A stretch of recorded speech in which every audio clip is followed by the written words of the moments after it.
Twitter sells their first tweet. How much did it cost? Will you get a stimulus check? What does Chipotle have to do with makeup? And 17 more. What's up, everyone? Welcome to the Budgets Brews morning coffee break, where we discuss, chat, and ramble about last week's top 20 financial headlines.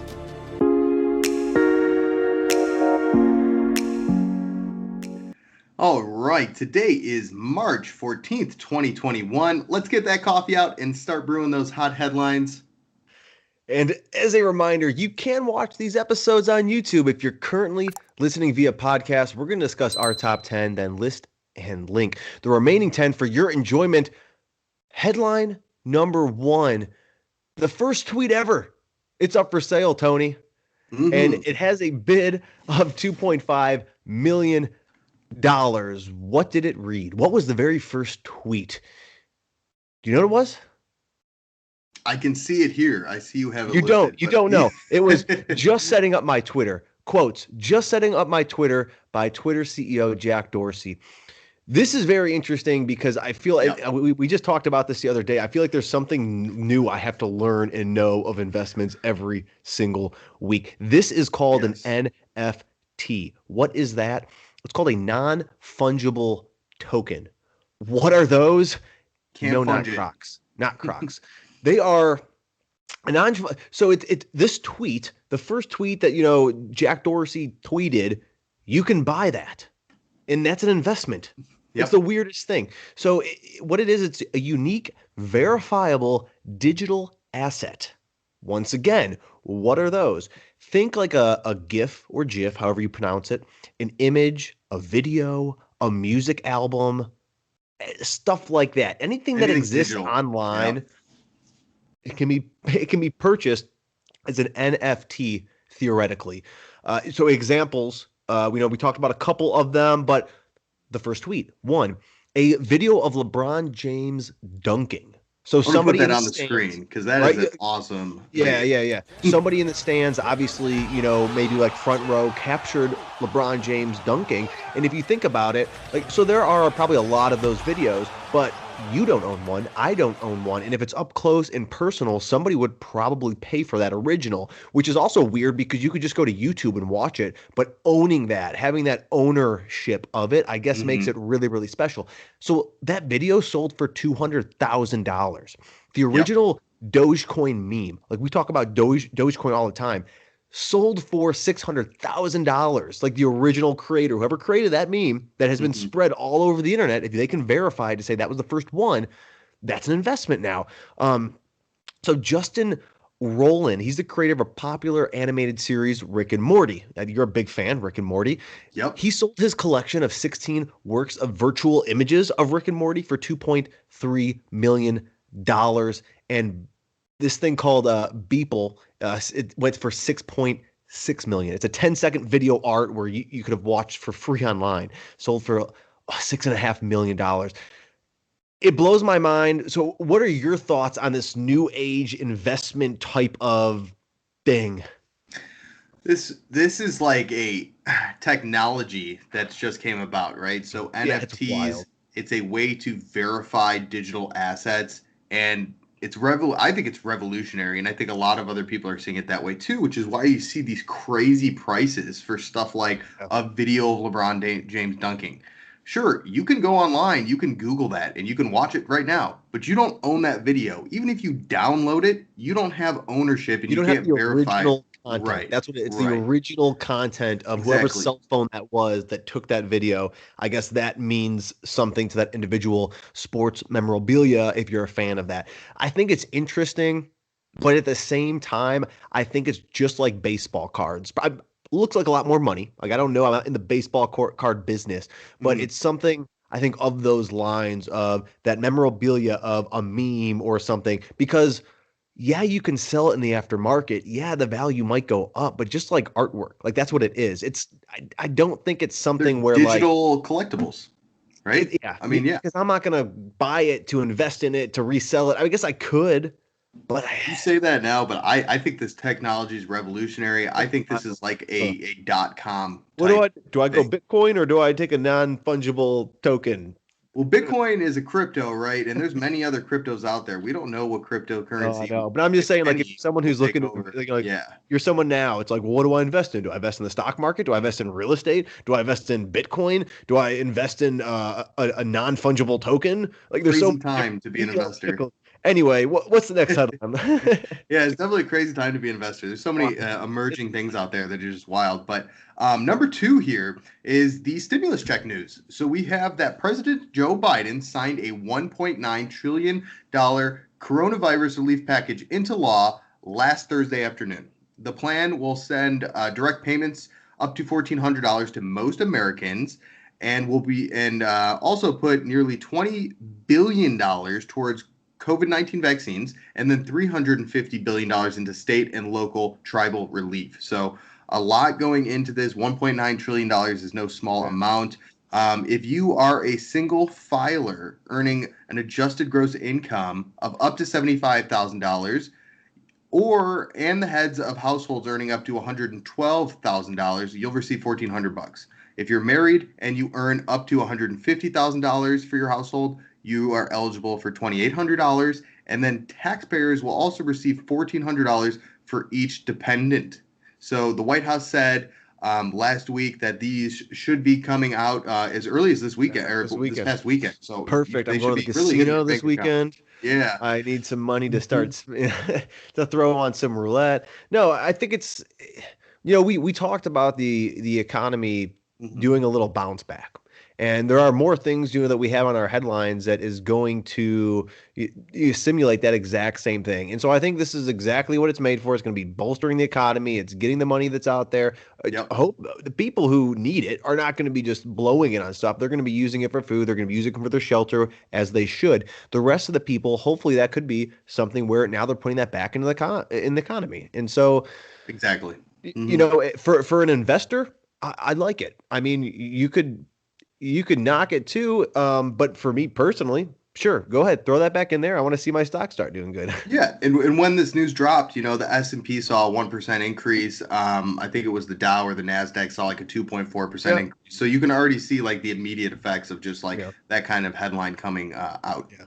So another round, headline number 3, and we talked about this last week in a different country, but now it's coming to North America. Last weekend, movie theaters in North America pulled in an estimate of $24 million, and it's been the best ticket sales during COVID, but it's a long shot from where it used to be. This same time, the same week actually last year was 101 million. So you can definitely see that difference. That being said, 45% of theaters are now open. So good and bad. Like it's less. It's moving in the right direction. Open, but there are more creeping open. What's interesting, I thought, was Disney Plus, HBO Max. They've actually been releasing new movies on their platforms the same time they're released in theaters. So I also think that could be a reason why it is only 24 million. That's still, it's a good amount with capacity of 45% of the theaters open. But an example, Raya and the Last Dragon, and then Tom and Jerry, both of those were released at Disney Plus and HBO. So if those were just in theaters, I would say your ticket sales is going to increase because more people are going there. But now with these platforms releasing at the same time, I don't know about you, but I'd rather just stay at home. Sure. Pop some popcorn, save, $100 on all of that stuff. Going out to the theaters is going to cost you a pretty penny anyway. Save the hassle of fighting traffic and all of that, and then just watch it at home. So for me, I think that's the trend, and that's what it's been. So I don't know. Is this new age thing going to tarnish those theater ticket sales, do you think? Or do you think if this continues, or do you think like Disney and them are going to pull that and only just release it into the theaters once it starts to get back up and running? Yeah, so that's a great question, and it's good to see that the theaters are opening up and that they're actually making some money, right? $24 million in sales is nowhere near the 101 million that they saw the same time last year, but it's a start. But the big question I have is, once the movie theaters are 100% open, do you see Disney Plus, HBO Max, these streaming services, are they going to continue with this, right? You can see the movie in theaters, or you can stay at home and watch it on a streaming service. Now, you mentioned that the movie theaters are expensive, but also me and my fiance, we watched Mulan when it came out on Disney Plus, and Hmm. they charged us, I think, $20 or $25 to rent the Okay. movie. So the price is pretty similar for us, as two people going to the movie theater. We save money on popcorn and drinks Sure. and all that stuff, but they're still charging a premium to watch the Right. movie in the comfort of your home. So I don't know. What do you think, Rich? Do you think they're going to continue to do this dual release even once all the movie theaters open, or do you think it's kind of like, it's already out there for them to take that away? Might not be a good idea. It's going to be very interesting because it's like, well, if we just release it in the theaters, then is Hmm. Disney losing money? I mean, I don't know. Right. I don't know what the monetary exchange is between the theaters and Disney, but it's like if you put it in the theaters, you're losing that payment on Disney Plus, and if you just put it on Disney Plus, you're losing that for the theater. So, half a dozen to one. At least we don't have to worry about it right now. So let's move in to headline number 4. I'm going to take this one because I thought this was Sure. really, really Yeah. interesting, funny, and Elf. Elf. So E.L.F, the beauty company, it Hmm. co-branded with Chipotle. Chipotle, Ooh, love the Chipotle. burrito place. Your Chipotle. Hmm. Yeah, my dad says that. The limited edition makeup collection, which dropped on Tuesday, features an eyeshadow palette inspired by Chipotle ingredients, like Brilliant. pinto beans, and it has an avocado-shaped makeup sponge. It doesn't make sense to me. I don't understand. There's so many collaborations. This new world that we live in, I just don't get it. The two companies joined actually last May. They created a burrito inspired makeup kit, and it coincided with actually the virtual prom after party event Chipotle Wow. hosted. And kits sold out in minutes before even going live. Sheesh. It's just weird. And I talk about these co-branding things. Goose Island Brewing Company partnered with Cadbury Cream Eggs, and they have a beer that came out last Wednesday that sold out on the company's website right away. So it's just weird, these random partnerships with companies you would not even think of, and Sure. they're doing stuff. I could only can attribute this to marketing. Really, Of I course. 100%. that's what it is. That's what it is. I mean, you can go out there with any brand Yeah. and you can create something, and people go, "Oh, that's different." And I guess it sells. And let's be real. I don't think these companies are taking shots in the dark with these kind of partnerships and stuff. That Elf Beauty knows for a fact they must have market data that says, "Hey, if we come out with this Chipotle thing, it's going to be a hit. This is what like is trending for the people, our clients, our customers." And like you said, the Chipotle burrito thing sold out in 4 minutes. So obviously Right. there's demand for these, I mean, and they're going into are it with companies just knowledge. doing stuff so much, like so far off the wall, Yeah. just to be like, oh, that's, to grab someone's attention? Because that's what it's almost like. You know what I Very mean? well Like, could 'cause be. Yep. I read this and I was like, what? Chipotle and a makeup company? That just doesn't even make any sense. But Right. it got me to say that. It got me Right. to Yeah. look. It got Yep. me to put that in the headlines for our show, Yep. No, So, cool. I It's don't a know. great headline. And, It is. hey, Yeah. I'm sure they're doing great with that. Let's jump into Number number 5. 5 here, and we're bringing up Disney Plus again. So we Again. just talked about them doing Yeah. those dual releases in theaters, but Disney Plus gains over 100 million subscribers after a 16-month launch. So who cares? Why is this Yeah. important, right? It took Netflix, which is the other Yeah. streaming service giant, The 6 competitor. years to reach 100 million subscribers. Disney Plus, when it first Yeah. launched, they were expecting to reach 60 to 90 million users by 2024, but they absolutely crushed those numbers out of the park. Already hit 100 million subscribers, and now it's projecting 230 to 260 million, which would pass up Netflix. Mhm. So the growth on this is just crazy, Rich. What do you think about it? Well, in they are able to do this, Hmm. and I think that they were able to surpass Netflix because of the pandemic. People Well, are they at haven't home. surpassed Netflix yet, but they can. Well, right, they haven't surpassed them yet, but I'm saying as this benchmark, Yeah. as Hmm. taking 16 Oh, months yeah, to for sure. launch versus Netflix 6 years to accomplish the same thing. I think it was the pandemic. People are at home, so they're going to that. Disney Plus launched during the pandemic. Yeah. So it was a buzz thing. People navigated towards it. They gravitated, and then all of a sudden, boom! Now they're getting hit with that. So there's still, they're not making as much per subscriber as Netflix is, Okay. but they did announce that a price hike is coming March 26th because I think for Disney Plus, what was it like? $8 a month or something. Yeah, 6.99, something like that. 7.99. And Netflix, like they're pretty much like basic one is it's like 13 now or 11 or something like that. So, but they've been they've been around a longer, and so Netflix was able to do a creep, and I think they upticked a couple times with their price packaging. So for only being up for 16 months, now you're going to see that first bump coming with Disney Plus. And going back to what we were talking about with the movie theaters. So what happens if everything comes out in the theaters now? Are they going to start not losing subscribers, but not really gaining as rapidly? I don't know, but congrats to them. And we're going to also see their theme parks really start to open back up Disney too. as a company. So this could be a really good company to watch. I'll tell you that. I agree 100%. And just one last little note is that when Disney launched Disney Plus, they did an outstanding job. It was absolute perfect timing. Obviously, they didn't know COVID was coming, but they just crushed it out of the park. So that was a great job by them. Definitely a company to watch. What do we got next, Rich? Number 6, last Tuesday, consumer goods company Unilever. It is another makeup, beauty, face care.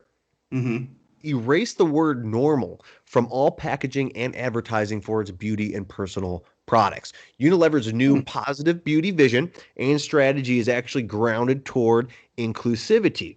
They conducted a 10,000 person study, and they found that 7 in 10 people think that using the word normal in marketing has a negative impact. 6 in 10 said the beauty industry creates a singular notion of what's normal, and 63% acting normal would make them feel better about their appearance. And let's not even dive into the politics of this, because you could be split right in the way.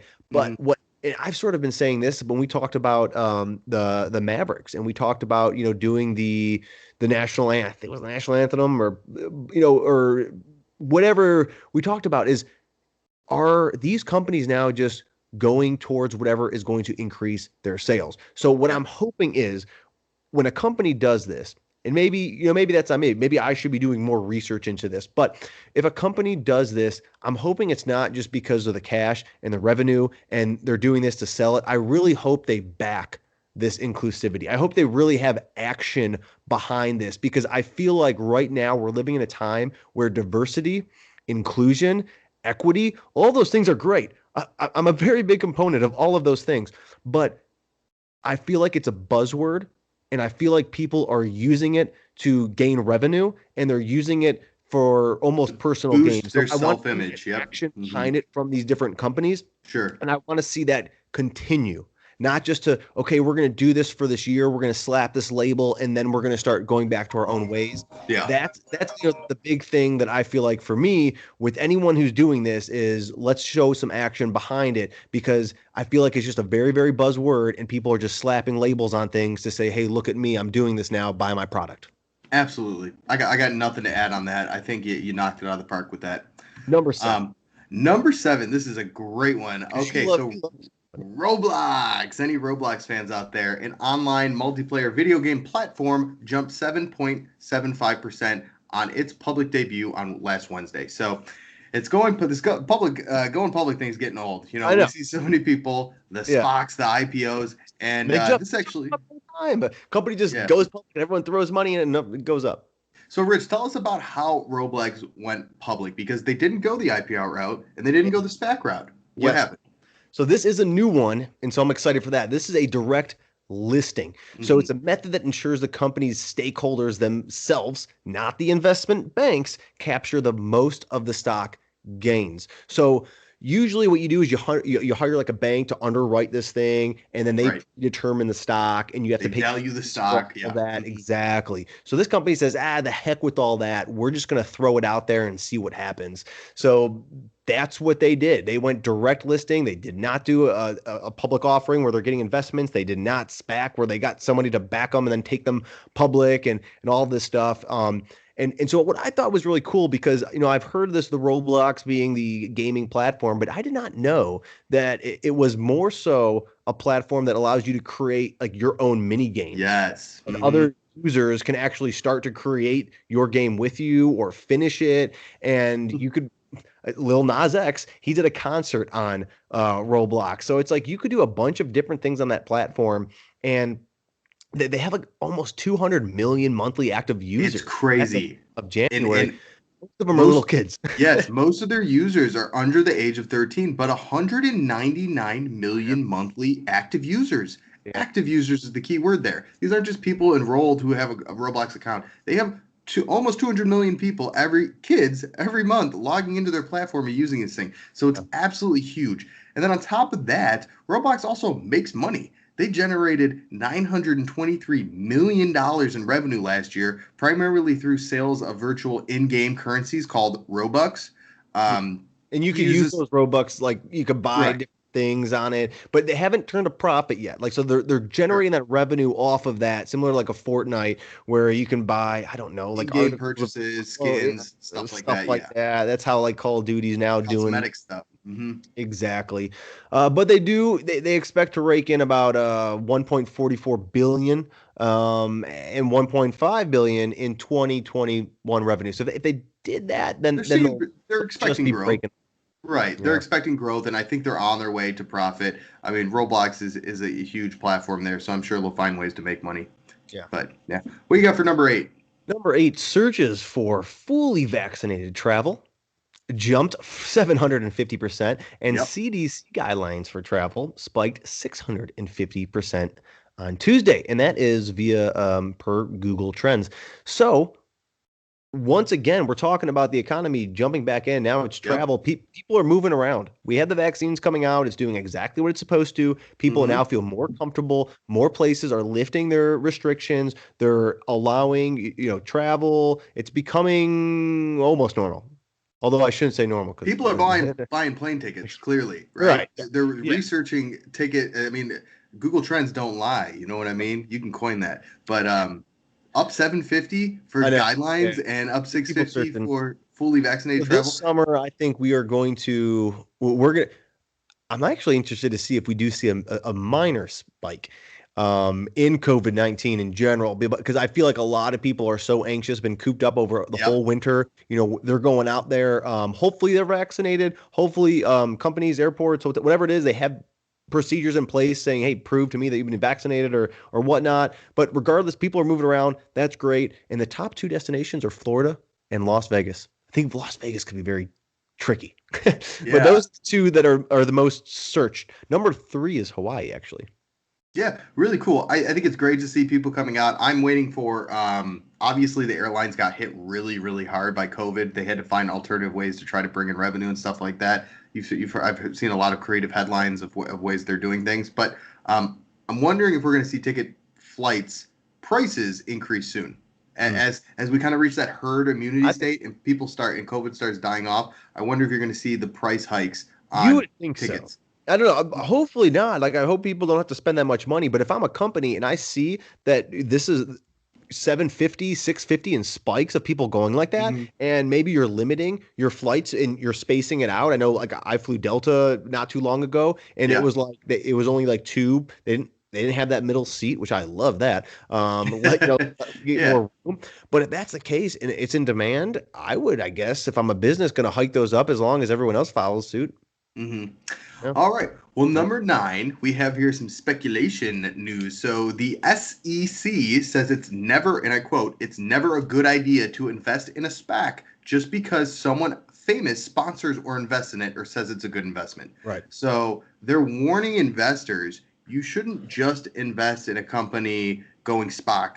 It's SPAC, right? SPAC. Yeah, going through a SPAC, being brought public through SPAC just because a celebrity's backing it. Or someone says, oh, yeah, I believe in this company, blah, blah, blah, blah. And you should never invest just because someone's promoting a company or something like that. Do your research. Make sure you're making good investments. And the SEC is warning people against that. Rich, you got anything to add? Yeah, I mean, because we talked last week and we listed all those different celebrities, that are now SPACing, using it because of marketing. It's the same thing of why, like, when you see late night annuities or reverse mortgages from like these old washed up famous people on there, just because they're famous or what doesn't mean that what they're getting paid to do that stuff.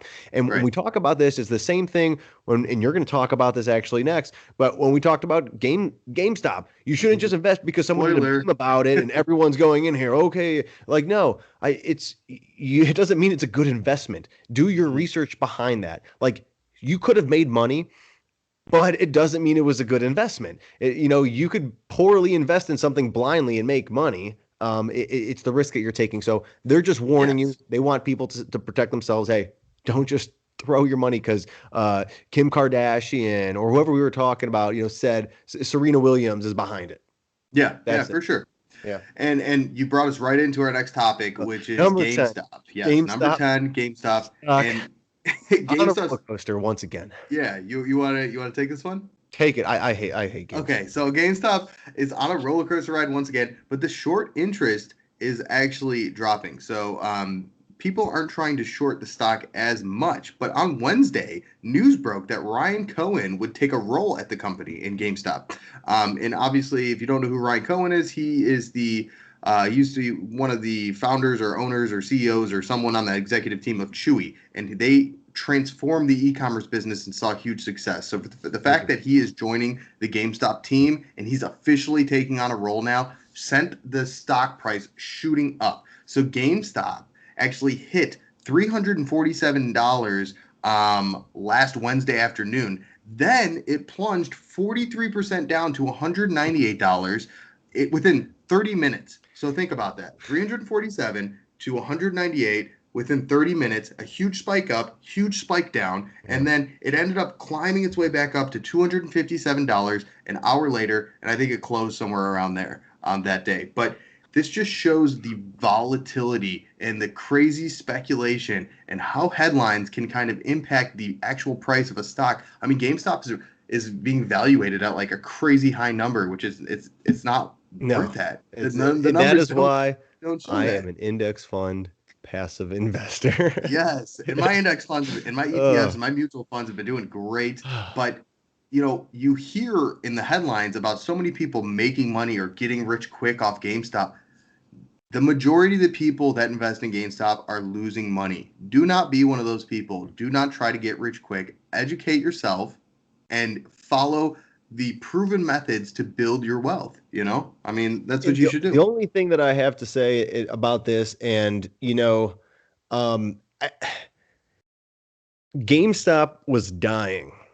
It was not surviving. I will say, because of all this media attention, they may have a shot because it brought so much attention to them. Sure. Any news now that GameStop puts out there, people are jumping on top of it. Oh, look what GameStop did, because it had so much hype. So now that they're bringing on this dude, now they may have some ideas, and whatever their new thing is, even if they decided to go all online, if they decided, hey, we're going to do online, people would jump all over it. And so it could happen. I think now if they make a change, they have all eyes on them to do it.